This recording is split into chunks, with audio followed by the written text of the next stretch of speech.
Have you ever loved someone who didn't just take your heart, they consumed it? Not all at once, but piece by piece. Softly, gently, lovingly, until one day you looked in the mirror and couldn't find yourself anymore. This is not just a heartbreak story. This is a psychological war story dressed in roses. You're about to enter a world where love is used like fire, not to warm, but to burn. Where intimacy is not about connection, but consumption. Where the very thing you thought would save you is the thing that slowly devours you from the inside out. You are not alone in this. Many of us have walked this road seduced not by cruelty, but by kindness. Not by harm, but by hunger. There are people in this world who do not love you to witness your growth. They love you to feed on your light. And the scariest part is, they often don't even know they're doing it, because this is not always conscious evil. This is unconscious need. A need so deep, so primal, that they will wrap it in the language of love just to keep you near. This is the psychology of people who use love to eat you alive. And to understand them, we must first understand emptiness. Deep, psychological emptiness. The kind that no amount of success, status, or superficial connection can fill. These are people who are emotionally starving. They often appear charming, attentive, even adoring, but beneath that lies a void. And when they find someone radiant, someone open-hearted, someone full of life, they don't see a person. They see a feast. Let's be clear, this is not about blaming them. It's about understanding them. Because when you understand the mechanics of emotional consumption, you can stop offering yourself as the meal. These people love you intensely. But intensity is not intimacy. Intensity is a signal. It often means obsession, not care, possession, not presence. And what's worse, when you begin to pull away, when you begin to reclaim your space, they don't ask why. They panic. They pull you in tighter. They say they can't live without you. And in that moment, you realize the terrifying truth. You were never loved. You were needed. Have you ever felt more alone in a relationship than when you were actually alone? Have you ever felt like you were always giving, always apologizing, always trying to be enough but never quite succeeding? That is the feeling of being devoured. Slowly, your boundaries dissolve. Your self-worth shrinks. Your voice becomes quieter. And why? Because they keep saying they love you. They keep making you feel like the center of their world. But you are not the center. You are the source. They feed on your energy, your joy, your empathy, your ability to forgive. They don't love you, they love what they feel when they're around you. Can you feel the difference? They don't see you, they see what you do for them. They don't protect your soul, they consume it. And they call it love. Click subscribe to this channel to get more profound insights. Let's bring in philosophy. Erich Fromm, in The Art of Loving, taught us that immature love says, I love you because I need you. And mature love says, I need you because I love you. The people we speak of today are stuck in the first. Their need is so overwhelming that it disguises itself as love. But it's not love. It's hunger. It's fear. It's dependency. And no matter how much you give, it will never be enough. Why? Because they are not trying to connect with you. They are trying to merge with you, to dissolve into you, to escape their own emptiness by absorbing your fullness. And here's the paradox, they don't even know they're doing it. Many of them will tell you in all sincerity that they love you more than life itself, that they would die for you. But what they won't do is grow for you. They won't look inward. They won't take responsibility. They won't do the inner work. Because consuming is easier than confronting. This is where the suffering begins. When you realize that no matter how much you love them, you cannot fill them. You are not the cure for their pain. You are not the answer to their void. And yet, they will keep trying to make you believe that you are. Why? Because if you ever walk away, they'll feel the hunger again, the gnawing ache of their own unhealed wounds. And they will do anything to avoid that feeling. This is why they panic when you set boundaries.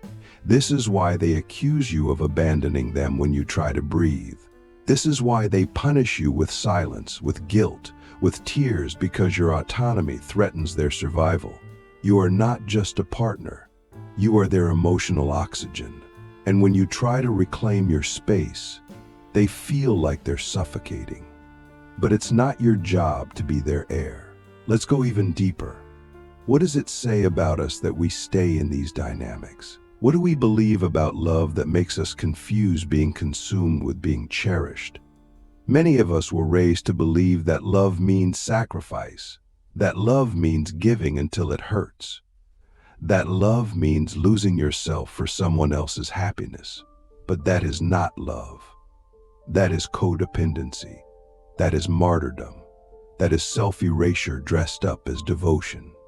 So ask yourself, what part of me believes that love should hurt? What part of me feels valuable only when I'm needed? What part of me keeps choosing people who don't see me, but only what I can give?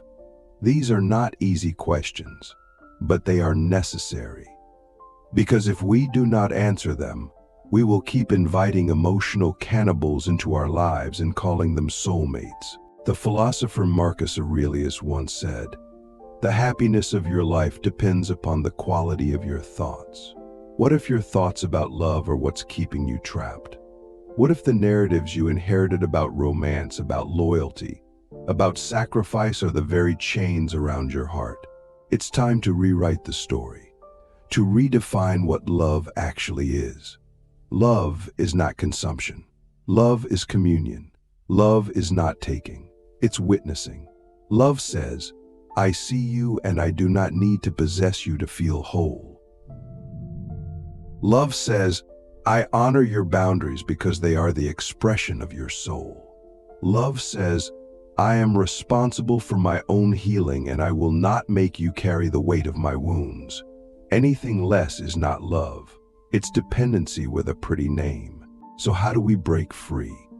First, we must reclaim our right to be whole, to exist outside of someone else's need, to say no, not out of cruelty, but out of self-respect. Second, we must stop romanticizing savior dynamics. You are not here to fix anyone. You are not here to be the sacrifice that redeems someone else's past.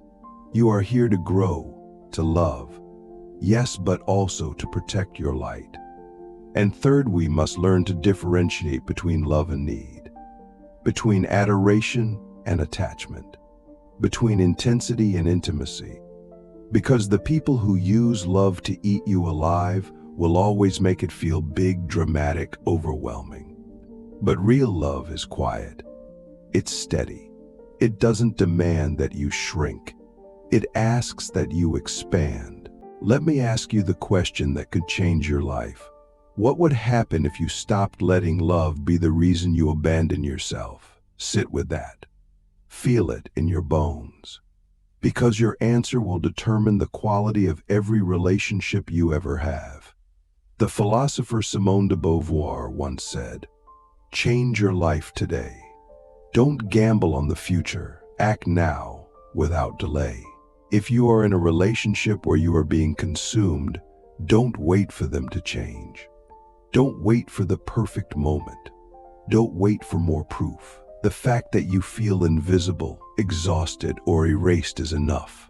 This is your awakening, your call to return to yourself, to stop being dinner for someone else's emptiness, to stop calling darkness love.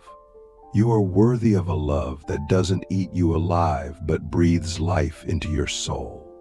A love that doesn't devour but dances. A love that doesn't need you to disappear but delights in your existence. And maybe, just maybe, the first person who needs to love you like that is you. If you're still here, then part of you is done being consumed. Part of you is ready not just to understand what you've been through, but to rise above it. The truth is, people who use love to eat you alive can only do so with your permission. Not conscious permission, but emotional permission. Permission born from wounds that say, if I give more, they'll finally stay. Or, if I disappear just a little more, maybe I'll finally be safe. But the moment you stop feeding the hunger of others with your soul, you begin the journey back to your truth. Let's go even deeper into the psychology. Why do some people need to consume others in the name of love? Often, these individuals have deep attachment wounds. They may have been neglected, emotionally abandoned, or even idolized in childhood, creating a distorted view of love. To them, love becomes synonymous with survival. They don't see people. They see sources. And when they find someone who is nurturing, emotionally intelligent, and empathetic, it's like discovering a well in the middle of a desert. They drink and drink and drink without ever thinking, maybe I should become a well too. It's not that they hate you. In fact, their affection may feel overwhelming, but that's the trap. They don't love you, they love the way you make them feel. You fill their emptiness. You soothe their chaos. You reflect back to them a version of themselves they can't sustain alone. And that reflection becomes addictive. But here's the tragic twist. Once they've consumed all the light they can from you, they often begin to resent you. Because your very presence reminds them of their own void. This resentment shows up as criticism, as control, as emotional withdrawal. You begin to feel like you're walking on eggshells. You tiptoe around their moods. You suppress your needs to avoid conflict. And slowly, you become a ghost in your own life. This is what it means to be eaten alive, not in one traumatic bite, but in the slow erosion of your personhood, until the only thing left is the version of you that keeps them comfortable. The philosopher Arthur Schopenhauer once said, "Compassion is the basis of morality, but compassion without boundaries is not morality, it is self-sacrifice. And self-sacrifice, when habitual, becomes self-destruction." You are not here to be burned at the altar of someone else's emotional survival. You are here to learn, to love, to grow, and to protect the sacred essence of who you are. And that means recognizing when love is not love but emotional consumption in disguise. Many people stay in these dynamics because they confuse loyalty with love. They believe that leaving is betrayal, that choosing themselves is selfish. But what if staying in a relationship that devours your spirit is the real betrayal? Betrayal of your potential, betrayal of your worth, betrayal of your inner voice that whispers, "This isn't love, this is loss dressed in affection." Let's pause and ask a question that most avoid. What part of me is afraid to be whole? Because if you've only ever been loved when you were giving, fixing, or saving, then being whole may feel threatening. You may fear that no one will stay if you're not constantly proving your value. But that's not love, that's currency. And you are not a currency. You are a human being. You are allowed to simply be and still be worthy of love. So how do we begin the process of healing? First, we must reclaim the self that was silenced. That means turning inward, not outward. It means asking, what do I need? What do I feel? What do I believe about love that keeps me in cycles of consumption? Healing is not about changing them, it's about liberating you. Because the moment you realize you don't need to be needed in order to be loved, you free yourself from every person who ever made you feel like your value only existed in your sacrifice. Second, we must learn the radical art of emotional boundaries. A boundary is not a wall, it is a door with a lock. It says, "You may enter my life, but only with respect." It says, "I love you, but I will not lose myself for you." It says, "I am not your savior. I am not your solution. I am not your emotional landfill. You teach people how to love you by how you love yourself. And if you keep letting people eat pieces of your soul in the name of love, you are teaching them that you are edible. The philosopher Lao Tzu once said, "Care about what other people think and you will always be their prisoner." If you fear disappointing those who consume you, you will never escape. You will stay in the cage, feeding them your dreams, your joy, your silence just to keep the peace. But peace bought at the cost of your soul is not peace. It's captivity, and you deserve more than that. Let's talk about recovery. Recovery is not about getting back to who you were before them. It's about becoming who you were always meant to be before the world taught you to disappear. It's about reclaiming your time, your voice, your body. It's about relearning how to trust your intuition, the part of you that always knew something was wrong, even when they told you it was all in your head. Recovery is messy. It's painful. You will mourn the illusion. You will grieve the fantasy. Because the people who use love to eat you alive are often masters of illusion. They give you glimpses of who you hoped they'd be, and you fall in love with that version. But you cannot build a life on glimpses. You cannot build a relationship on potential. You need presence. You need truth. You need someone who doesn't need to consume you to feel whole. So what does real love look like? Real love is not loud. It doesn't rush in and overwhelm. It doesn't demand access to your soul before trust is earned. Real love is patient. It is curious. It is interdependent, not codependent. It says, I see you and I want to know you, not own you. It says, I will not make your boundaries about my rejection. It says, I will not ask you to disappear for me to feel safe. Let me ask you the deepest question of all. What would your life look like if you loved yourself the way you wanted them to love you? If you stopped explaining yourself to people committed to misunderstanding you? If you stopped sacrificing your soul for scraps of affection? If you stopped waiting for someone else to validate the worth that was always yours? Because here's the truth. People who use love to eat you alive are not just in relationships. They are in families, workplaces, friendships. Anywhere you are taught to trade your peace for proximity, your truth for belonging, your identity for approval, you are being devoured. And it is your sacred duty to say, no more. You don't have to become hard. You don't have to stop loving. But you must learn to love wisely, to love without losing yourself, to give without bleeding, to stay open without becoming prey. As the philosopher Rumi said, don't get lost in your pain. Know that one day your pain will become your cure. Let your pain be your teacher.